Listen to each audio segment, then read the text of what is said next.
Hello and welcome to the pit lane preview here in Brazil. I'm Saunders CB, and joining me, standing in for Darren, is Alexa. Welcome. So excited to be here, Saunders. Yeah, it's good to have you. Welcome to you guys as well for what is Formula E's first visit to Brazilian soil for round 6 of the ABB FIA Formula E World Championship. And man, does it feel good to be finally saying that. It's so exciting to be here in a place with such an incredible motorsport legacy. Even going from the airport to our hotel, we saw statues of Ayrton Senna. There are murals of many Brazilian heroes, and I am just one. So excited to be here. I mean, you said it there. Motorsport is in this country's DNA. They absolutely love it. They've got heroes. We've got Brazilian heroes on the paddock as well, of course. But yeah, like we said, it's in their DNA. They love racing. They come out in their masses. So it's really exciting to bring Formula E's version of racing to them here. And let's be honest, the benchmark has been set after the incredible Cape Town E3. So high. It was unbelievable. But the good news is, guys, is that everything is set up this weekend to have just as good, if not better, of a race. So we'll be getting into all of that later, which we will obviously be doing. But we'll come back to it. Let's see what we've got coming up in the show. I mean, of course, we have to start off by talking to Lucas Di Grassi, Sergio Sette Câmara, hoping to be hometown heroes here this weekend, racing on home soil. We spoke to them about what that means to them to be here on the streets of SÃO Paulo. I got the chance to go out and explore the city, get a taste of what the SÃO Paulo life is like, indeed, yeah. And we also put your questions to Sacha Fenestraz after his incredible, record-breaking qualifying performance in Cape Town. And of course, we had to speak to Mr. António Félix Costa about that phenomenal performance in Cape Town that arguably came out of absolutely nowhere. But before all of that, we need to take a look back at that incredible Cape Town race. Here's what happened last time out. Cape Town was a race that will undoubtedly go down in the history books of this great sport. 5 different race leaders, one of the greatest overtaking moves for the lead we've ever seen, and qualifying drama that meant 5 cars didn't even start the race. The Cape Town E-Prix was an emotional rollercoaster. The day started with a record-breaking performance from rookie Sacha Fenestraz to claim the Julius Baer pole position with the fastest average speed over a lap in Formula E history. But for the 8th race in a row, the driver on pole did not win the race, or even score any points in Fenestraz's case. Instead, we had a podium that felt a bit like deja vu, with the same 3 drivers standing on it as in Hyderabad, just in a different order. Now, this might not seem like an unusual thing to happen based on other motorsport championships, but this was, believe it or not, the first time in Formula E that the same 3 drivers have been on back-to-back podiums. A testament to the competitive racing we see race in, race out in this championship. It was Porsche driver António Félix Costa on the top step, his first win for the team after a superb performance, firing his way up the field from 11th, including the 2 unbelievable overtakes for the lead. He crossed the line less than 0.3 of a second ahead of former teammate Jean-Eric Vergne. A huge result for him and the team, who now have a 42-point lead in the team standings, the largest gap after 5 races held by any team in the championship's history. Yeah, I think it's a first. I don't have a lot to say. A lot of weight on my shoulders, but yeah, just thanks to the ones that stick up to me and help me get here. It's been a journey. Yeah. Da Costa has well and truly now put the pressure on teammate Pascal Wehrlein, having bested him in the last 2 races. Further helped by Wehrlein's collision with Buemi in the opening laps of Cape Town, putting him out of the race with 0 points scored. I'm out. No! That devastation reduced for the champ leader, however, thanks to closest rival Jake Dennis being given a drive-through penalty, when a strong points finish or even a podium could have been on the cards. Jean-Eric Vergne continued with mission recovery for DS Penske, finishing P2 after another excellent drive, using both his energy and attack mode activation strategy to maximise his gains and move up the order from 5th. On a different day, with perhaps a slightly less brave António Félix Costa, it could have been back-to-back wins for the French driver. Completing the podium in Cape Town was Nick Cassidy, who at one point was pushing for the race win, but then had any energy advantage taken away with the full course yellows. That meant additional laps were then added to the race length, causing havoc on the Envision team's strategy. He was disappointed with 3rd, but things could have been a lot worse after the tussle with Super Formula rival Sacha Fenestraz. A tussle that swapped a potential podium to 0 points for the Nissan rookie. The 2 drivers' history and rivalry continuing into Formula E, and it might not be the last we see of it. Yeah, Cassidy lost me. He lost me since Japan. So great to see Antonio back on the top step after a pretty pretty tricky start to the season for the Portuguese driver. The DAC is back. I love saying it, and it's true, and it feels like it should have been said earlier. You know, his performances up to that point were really representative, not just of his driving ability, you know, the former champion, but also the car. Like, that car has been dominant this season. Pascal's been up there with wins, top of the championship, so it's great for Antonio to finally be catching up with that. He made so many incredible overtakes around that track to make his way up to the front of the grid. So much bravery, absolute full send. You'd love to see it. It was great. It was amazing to see. And you said it there, bravery and courage. That's what it took to win in Cape Town, because you know, every corner needed full send, like I said, full bravery, and Antonio delivered massively on that set. We could talk about this for hours because it was an incredible performance, but why not hear from the man himself? Yeah, let's press play. I think, yeah, this is me following Nick Cassidy. So I knew I was up on energy on Nick. I did 2-3 laps behind him to kind of study where his lifting points were and where he was vulnerable, and then I went for this move in turn 8-9 where, yeah, like it's super tricky to do it there, especially around the outside of 8s where there's a lot of grip on the inside, where it's a high-speed corner, and I went on an unknown area where it could be dusty or bumpy that no one's ever been during the whole weekend, and it worked. Obviously I had an energy advantage on Nick, so I had a little bit more breathing room here when I did it on him. But it allowed me to see that that part of the track actually had some grip and it was possible to overtake there. Obviously here is a very different mentality situation where 1.5 laps to go. I've planned this perfectly. I was behind him to try and study him again, understand where I could possibly make it happen. I could see where he was vulnerable. We were very similar on energy, so this was going to be a much harder one to do. It's 1.5 laps to go. It's Jev defending for a win, arguably one of the hardest drivers to overtake. So to be completely honest, it was a bit risky. If I look back at it, we can play it here now. So I knew he saw me overtake Nick here before, so he was expecting it. So I try to sell the dummy, I go right, then I go left, and it's when I go left he realizes it and he moves again. And I had to come off the throttle, move again, and then go back on power. And when I watch it in the car, it looked like it was tricky and hard and it was fine. But when I watch it on the outside, this phase here where the helicopter view, our wheels get so close in turn 8. In the car, I didn't actually realize it was like this.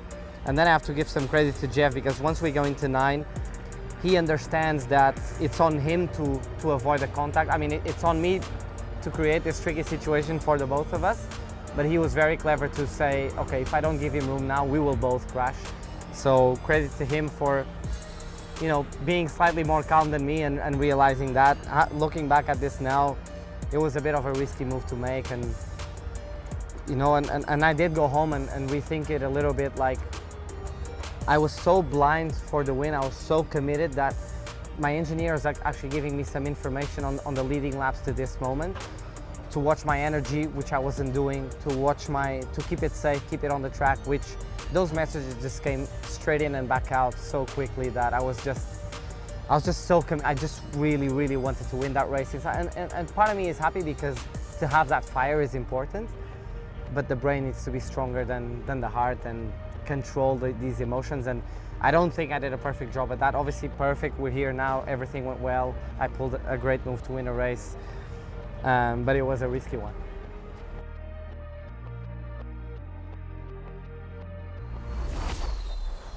Always great to hear it from Antonio, and I think we can expect to see more of him on the top step of the podium for the rest of the season. Oh, for sure. You know, someone else I expect we can see good performances from is Sacha Fenestraz. He's been there or thereabouts in qualifying, but hasn't quite replicated it in the race yet. So the question that I would ask him is he going to do it this weekend? But who cares what I want to know? What do the fans want to know? Well, luckily, Sacha Fenestraz answered your fan questions. Here's what we had to say.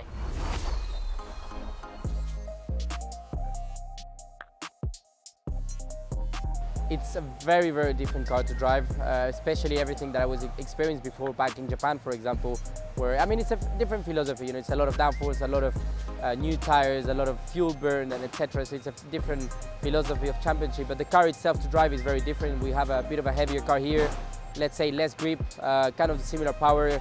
We're racing around the street, so it makes it very tricky. We need to be very close to the wall, so it's very hard. And the feeling of once I signed with Nissan, it was a lot of excitement. Of course, one of my dreams was to be able to race in a World Championship, and I've managed to achieve that well for this season. So it was a lot of excitement, and I was extremely happy.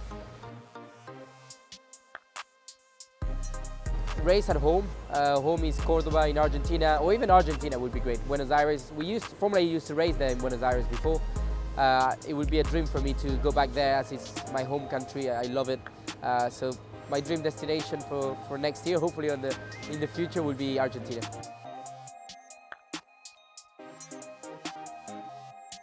My hero in motorsport, I will say Fangio, of course. I really enjoy that, but then closer to my age, let's say Senna. Back at the time, I always, was a big fan of him. I wished I could have ever met in person such an incredible and talented driver. So my hero for me, it's Senna. Hey, Lando. That was an interesting year. I won't say it was my best racing year for me and also for Lando. Unfortunately, we had a difficult year, but it was great. We were living in England, a little bit far from London, but in England, and we had 2 simulators in the living room. We were all day on the sim. It was really fun. I won't say it was the healthiest life ever, because we were a lot driving on the sim and having fun, but it was great. We had a great year together, a lot of fun, and yeah, we created a great relationship together.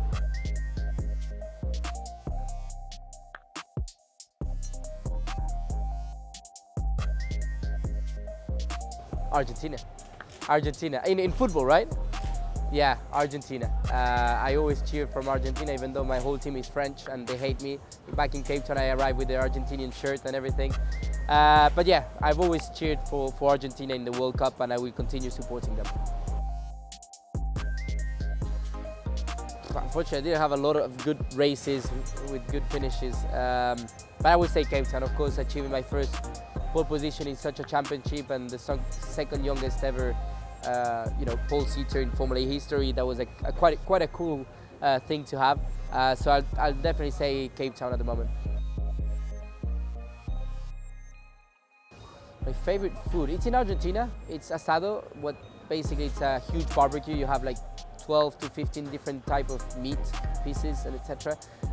You eat a lot of meat and it's really good. Argentinian meat is known as one of the best ones in the world, so I'll definitely say asado.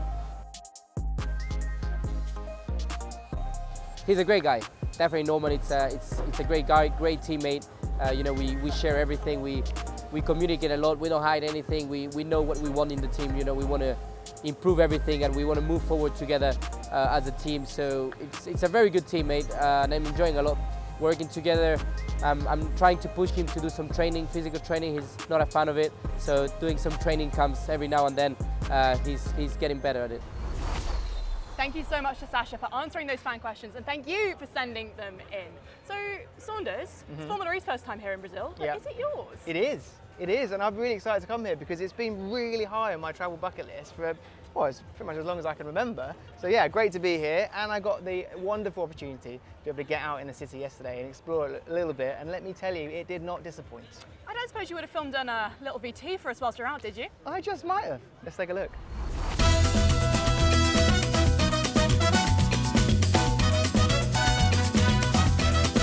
We're finally racing in Brazil. What a time to be alive. Now, time for a little look around, a little city tour on just some of the things that you can see and do whilst here in SãO Paulo. Welcome to SãO Paulo Discovered.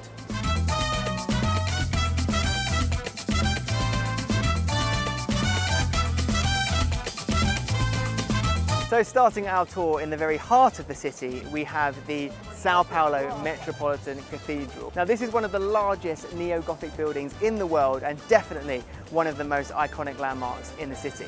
And just 2 feet to the left of me is here, the Marco Zero de SãO Paulo. Now this point marks the exact centre of the city. On the banks of the River Pinheiros is here, the Parque Villa Lobos. Now, it was created in 1989, opened shortly after, and interestingly enough, it was built partially on a former garbage dump.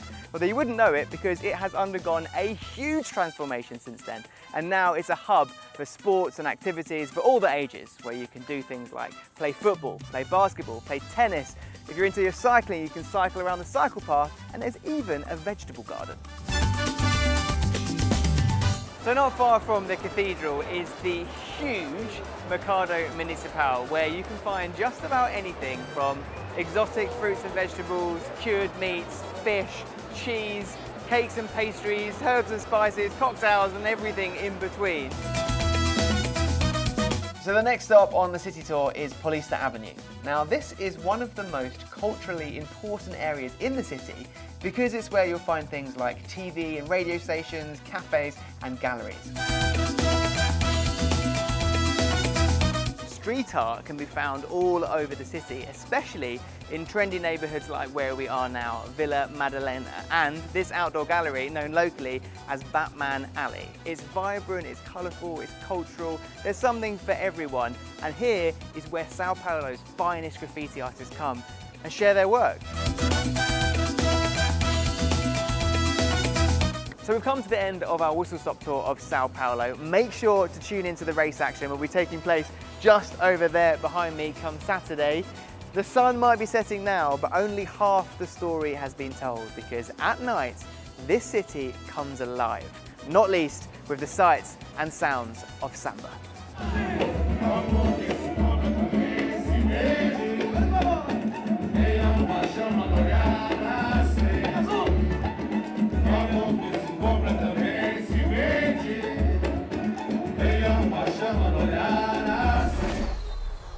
Absolutely epic. I can't lie, it was a lot of fun. And I feel grateful because usually Darren gets to do the city stories.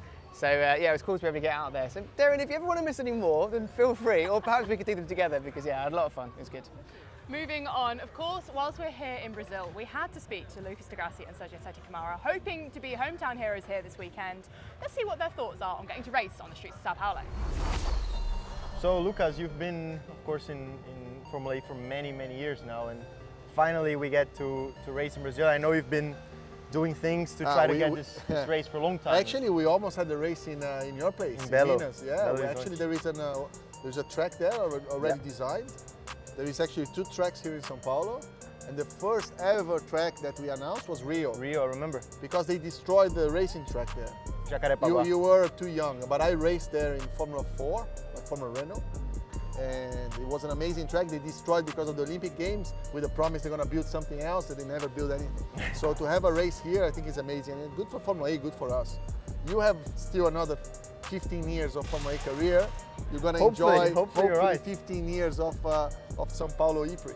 So Sergio, who were your heroes? Because my hero, when I was very, very young, was Ayrton Senna, but I saw him racing. I remember I was 9 when he died.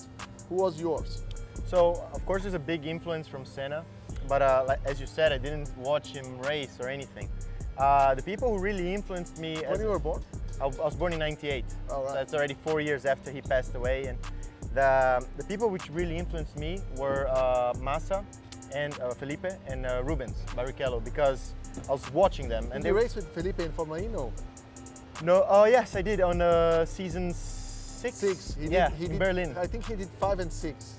Yeah, I did 6, just the end of 6, the Berlin 9 races in a row, which is very special because he influenced me a lot. I imagine as a kid, well, you know better than anyone, having a Brazilian driver in the main series, winning races. He was teammates with Michael Schumacher, with Raikkonen. I went to the Brazilian race, he was winning, and this had probably influenced me more than I can even imagine. And also with Rubens when he went to Brown GP. And then he was doing pole positions, fighting with Jensen until the very end of the championship. That was also very important. And all the Brazilian drivers that have been around, even you as well, in Formula 1, seeing a Brazilian flag there makes it look like it's closer and makes it look achievable. Thank you very much to Lucas and Sergio for giving us your insight there. Now, Alexa, big talk, home race sentiment aside, how is this race going to go down? See, Saunders, I don't think I can put the home race sentiment aside when it comes to Lucas de Grassi.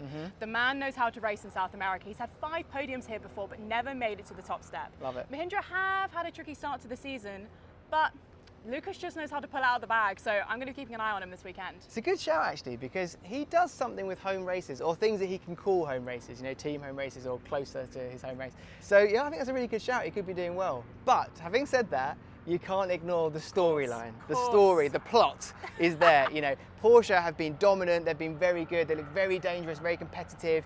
And you know, like I said in the VT earlier, there's just a few things that if they happen differently, the championship could be in a very different position. Things like Jaguar having a little bit more luck, Maserati, you know, minimising those mistakes, keeping it out of the wall. Van Dorn getting up there with Jev of DS Penske, which he's so close to doing. There's a whole bunch of things that could be changing.